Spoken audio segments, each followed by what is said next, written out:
Guys നമുക്കൊരു anthurium plant ഉണ്ടാക്കി എടുക്കാലോ. അപ്പൊ അതിന് ആദ്യം ഒരു മൊക്കെ എടുക്കുക, കുറച്ച് വെള്ളം വെച്ചെടുക്കുക. എന്നിട്ട് പിന്നെ അതുപോലെ മിക്സ് ചെയ്ത് കേട്ടോ. അപ്പം വെള്ളം മിക്സ് ആക്കി എടുക്കുക. എന്നിട്ട് പിന്നെ ഇതുപോലെ കേറ്റ് ഷേപ്പാണ് വേണ്ടി വെച്ചാൽ ആ ഷേപ്പിലേക്ക് ലീഫ് വാച്ചിട്ട് വരും. എന്നിട്ട് മിക്സ് ആക്കി എടുത്ത വെള്ളം നമ്പടെ ഇതുപോലെ ടിഷ്യൂ പേപ്പർ ഒന്ന് വിരിച്ചിട്ട് അതിന്റെ മുകളോട് ഇതുപോലെ ഒന്ന് അപ്ലൈ ചെയ്ത് കൊടുക്കുക. മിനിമം ഒരു 3 ലെയറിലും ആണ് കേട്ടോ. എന്നാലും അത് പീൽ ചെയ്തെടുക്കുമ്പോൾ സ്ട്രോങ് ആയിട്ട് കയറി പോകാൻ നമ്മൾ കയ്യിൽ കിട്ടുള്ളൂ.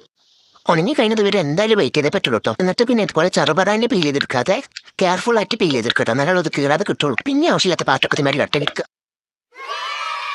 Wow beautiful. അങ്ങനെ കാണാൻ എന്ത് രസമാണ്. എന്നിട്ട് പിന്നെ ലീഫിൽ പച്ചക്കളറും അതിന്റെ ഫ്ലവറിന് വേണ്ട കളർ അടിച്ചെടുക്കുക. സെൻട്രൽ പോർഷൻ ഉണ്ടാക്കാൻ വേണ്ടിയിട്ട് ഇതുപോലെ പേപ്പർ റോൾ ചെയ്ത് കട്ട് ചെയ്തിട്ട് ഇതുപോലെ തൽക്കാലം നമ്മൾ അറ്റാച്ച് ചെയ്ത് കൊടുക്കുക. പെയിന്റ് എടുക്കാൻ വേണ്ടിയിട്ട് പെയിന്റ് അടിച്ച് കുട്ടപ്പനാക്കി എടുത്തിട്ട് ഇതുപോലെ ഗമ്മ അപ്ലൈ ചെയ്തിട്ട് ഒന്ന് അറ്റാച്ച് ചെയ്ത് കൊടുക്കുക.